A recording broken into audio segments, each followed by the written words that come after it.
사랑하는 은혜와 진리 장로교회 교우 여러분, 어젯밤도 평안하셨습니까? 오늘도 우리가 만나는 모든 사람들과의 관계 속에서 하나님이 기뻐하시는 선을 행함으로 하나님의 은혜와 축복을 경험하는 하루가 되시기를 주님의 이름으로 축원합니다. 오늘 새벽에 만나 본문은 베드로전서 4장입니다. 베드로전서 4장 1절로 19절을 제가 읽어드리겠습니다. 그리스도께서 이미 육체의 고난을 받으셨으니 너희도 같은 마음으로 갑옷을 삼으라.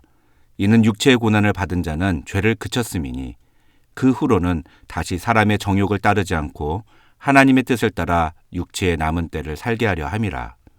너희가 음란과 정욕과 술취함과 방탕과 향락과 무법한 우상 숭배를 하여 이방인의 뜻을 따라 행한 것은 지나간 때로 조카도다. 이러므로 너희가 그들과 함께 그런 극한 방탕에 다름질하지 아니하는 것을 그들이 이상히 여겨 비방하나 그들이 산자와 죽은 자를 심판하기로 예비하신 이에게 사실대로 고하리라. 이를 위하여 죽은 자들에게도 복음이 전파되었으니 이는 육체로는 사람으로 심판을 받으나 영으로는 하나님을 따라 살게 하려 함이라. 만물의 마지막이 가까이 왔으니 그러므로 너희는 정신을 차리고 근신하여 기도하라. 무엇보다도 뜨겁게 서로 사랑할지니 사랑은 허다한 죄를 덮느니라. 서로 대접하기를 원망 없이 하고 각각 은사를 받은 대로 하나님의 여러 가지 은혜를 맡은 선한 청지기 같이 서로 봉사하라. 만일 누가 말하려면 하나님의 말씀을 하는 것 같이 하고 누가 봉사하려면 하나님이 공급하시는 힘으로 하는 것 같이 하라. 이는 범사에 예수 그리스도로 말미암아 하나님이 영광을 받으시게 하려 함이니 그에게 영광과 권능이 세세에 무궁하도록 있느니라. 아멘. 사랑하는 자들아, 너희를 연단하려고 오는 불시험을 이상한 일 당하는 것 같이 이상히 여기지 말고 오히려 너희가 그리스도의 고난에 참여하는 것으로 즐거워하라. 이는 그의 영광을 나타내실 때에 너희로 즐거워하고 기뻐하게 하려 함이라. 너희가 그리스도의 이름으로 치욕을 당하면 복 있는 자로다. 영광의 영, 곧 하나님의 영이 너희 위에 계심이라. 너희 중에 누구든지 살인이나 도둑질이나 악행이나 남의 일을 간섭하는 자로 고난을 받지 말라. 만일 그리스도인으로 고난을 받으면 부끄러워하지 말고 도리어 그 이름으로 하나님께 영광을 돌리라. 하나님의 집에서 심판을 시작할 때가 되었나니 만일 우리에게 먼저 하면 하나님의 복음을 순종하지 아니하는 자들의 그 마지막은 어떠하며 또 의인이 겨우 구원을 받으면 경건하지 아니한 자와 죄인은 어디에 서리요. 그러므로 하나님의 뜻대로 고난을 받는 자들은 또한 선을 행하는 가운데 그 영혼을 미쁘신 창조주께 의탁할지어다. 오늘 본문인 베드로전서 4장은 고난을 대하는 성도의 바른 자세가 무엇인지에 대한 내용을 기록하고 있습니다. 베드로전서 4장을 내용별로 구분하면 크게 세 부분으로 나눌 수 있는데 육체의 고난에 대하여 성도가 가져야 할 정신무장에 대해 이야기하는 1절로 6절과 종말의 때에 합당한 성도의 신앙생활의 자세에 대해 이야기하는 7절로 11절, 그리고 고난에 대한 성도의 인식과 자세를 다루는 12절로 19절 이렇게 나눌 수 있습니다. 먼저 다가올 고난을 준비하며 성도로서 마땅히 가져야 할 자세에 대해 이야기하는 1절로 6절의 내용을 살펴보겠습니다. 1절과 2절에서 베드로는 그리스도께서 고난을 받으신 것처럼 우리도 고난을 받을 마음의 준비를 하라고 권면합니다. 그런데 1절 하반절에 나오는 이는 육체의 고난을 받은 자가 죄를 그쳤음이니 라는 표현은 사실 이해하기가 쉽지 않은 표현입니다. 학자들도 이 구절에 대해서는 여러 가지 다른 해석을 제시합니다만 간단하게 이 1절과 2절에서 제시하는 내용을 문맥에 맞게 설명을 드리면 그리스도인은 예수를 믿는다는 것 때문에 핍박을 받게 된다는 것입니다. 다시 말하면 예수를 믿지 않았다면 너희가 핍박을 받지 않았을 텐데 그리스도인이라는 사실 때문에 핍박을 받게 되는 것이고 그렇기 때문에 그리스도인은 이 세상에서 하나님의 뜻을 따라 거룩한 삶을 살아야 한다. 이런 이야기를 하고 있는 것입니다. 그러면서 3절로 6절에서 베드로는 그리스도인에게 더 이상 예수를 믿기 이전의 생활 방식을 따르지 말라고 말하면서 그렇게 하면 세상은 너희를 이상하게 여기고 비방하기 시작할 것이라고 말합니다. 베드로의 말처럼 세상 사람들은 우리가 그리스도인답게 살려고 노력하면 그런 모습을 이상하게 여기며 비웃습니다. 왜냐하면 그리스도인답게 산다는 것은 세상의 가치와 세상의 방법대로 살지 않는 것이기 때문입니다. 그런데 여기서 우리는 아주 중요한 사실 하나를 놓쳐서는 안 됩니다. 우리가 정말로 예수 믿는 사람이 되었다면 그것을 그 누구보다도 이 세상 사람들이 먼저 알아차리게 된다는 것입니다. 다시 말하면 우리 스스로는 예수를 믿는다고 하는데 세상 사람들이 우리가 예수를 믿는지 전혀 모르고 있다면 그건 우리가 진짜로 예수를 믿는다고 말하기 어려울 수도 있다는 것입니다. 거룩한 성도는 세상과 구별됨으로 그 존재를 증명해야 하기 때문입니다. 따라서 세상과 구별되지 않는 삶을 살아간다면 그것은 성도의 삶이라 볼 수 없습니다. 세상과 구별된 삶은 당연히 세상 사람들로부터 손가락질 당하고 어리석은 것이라 비난을 받게 됩니다. 베드로는 성도들에게 그런 고난을 두려워하지 말고 당당하게 세상과 구별된 삶을 살기로 결단하라고, 그것이 그리스도인의 마땅한 자세라고 이야기하고 있는 것입니다. 그 다음 7절로 11절에서 베드로 사도는 그렇다면 성도는 어떤 삶을 살아야 하는가에 대해서 이야기합니다. 첫째로 베드로는 정신을 차리고 근신하여 기도하라고 말합니다.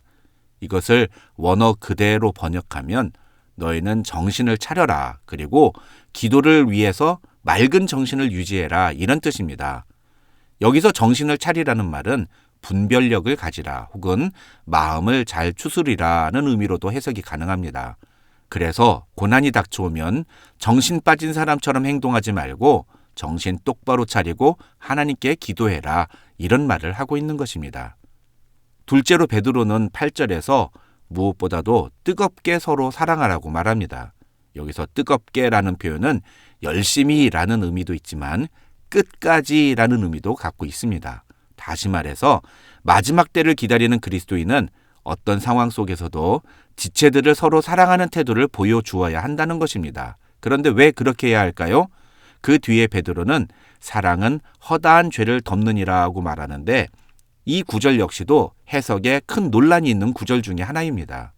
어떤 사람은 앞에서 말하는 뜨겁게 사랑하는 방법이 바로 허다한 죄를 덮어주는 것을 의미한다고 해석하기도 하는데 그것은 헬라어 성경 본문의 문법과 전혀 맞지 않는 해석입니다.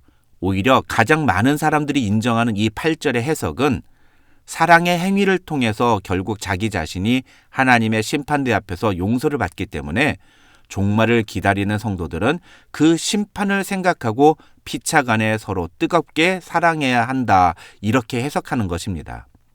셋째로 9절로 11절에서 베드로는 서로 대접하기를 원망 없이 하고 각자 은사를 받은 대로 서로 봉사하라고 권면합니다.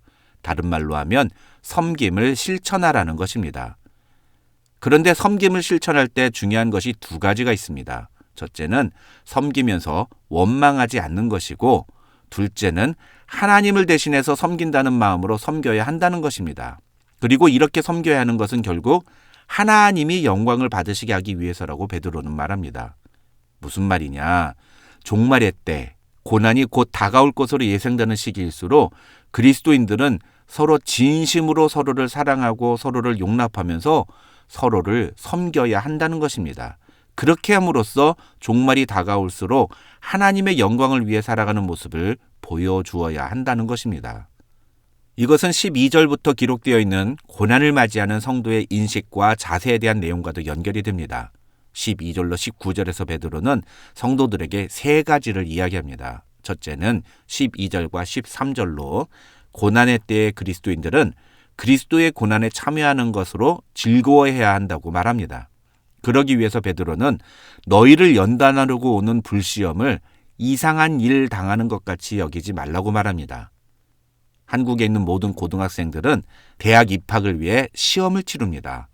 그 시험은 모든 수험생들에게 엄청난 스트레스고 고난의 시간입니다. 그러나 학생들은 그 대학 입학 시험을 잘 준비하고 기다려야지 이걸 도대체 왜 치러야 하느냐면서 불평불만을 늘어놓거나 혹은 그 시험 자체를 회피하려고 하면 안 된다는 겁니다. 그리스도인이 고난에 대해 가져야 되는 자세가 바로 그런 것이어야 한다는 것입니다. 그 다음 14절로 16절에서 베드로는 그리스도인이 고난을 당할 때 그리스도의 이름으로 치욕을 당하면 그것이 자신에게 복인 줄 알고 오히려 하나님께 영광을 돌리라고 말합니다. 14절에서 베드로는 그렇게 그리스도의 이름으로 치욕을 당하는 자 위에 하나님의 영이 함께 하신다고 말합니다. 어떤 학자는 이것이야말로 그리스도인으로서 당하는 고난의 가치를 아는 자의 진정한 태도라고 말하기도 합니다. 왜냐하면 삶의 가치가 하나님께로 향해 있고 예수 그리스도를 자신의 주인으로 인정하는 자가 아니면 절대로 이런 태도를 보여줄 수가 없기 때문입니다. 마지막으로 17절로 19절에서 베드로는 그 고난을 어떤 자세와 마음으로 견뎌야 하는지에 대해서 이야기합니다. 그런데 학자들은 17절과 18절에 나오는 심판이라는 단어는 종말의 때에 있을 하나님의 심판이 아니라 성도들에게 임할 고난을 의미하는 것이라고 설명합니다. 다시 말해서 하나님께서 그 사랑하는 자녀된 성도들에게 이런 고난을 주신다면 진짜 마지막 날에 하나님과 원수된 자들은 얼마나 심각한 고난을 당하겠느냐 하는 것이 바로 이 17절과 18절의 의미라는 것입니다. 그러면서 학자들은 이 구절은 불신자들에 대한 경고의 메시지가 아니라 고난을 앞둔 성도들을 향한 위로와 격려의 메시지라고 설명합니다. 그래서 19절에서 베드로는 고난 앞에서 예수님이 그러셨던 것처럼 우리도 우리의 영혼을 주님께 맡기며 그 고난을 감당해야 한다고 권면하고 있다는 것입니다. 힘들고 어려운 일이 닥칠 때 우리는 어떤 자세로 그 상황을 대하고 있습니까? 오늘 본문에서 베드로는 그것이 바로 우리의 믿음을 보여주는 것이라고 이야기합니다. 만물의 마지막이 가까울수록 우리의 믿음을 통해 하나님께 영광을 돌려드리는 성도들이 되시기를 주님의 이름으로 축원합니다.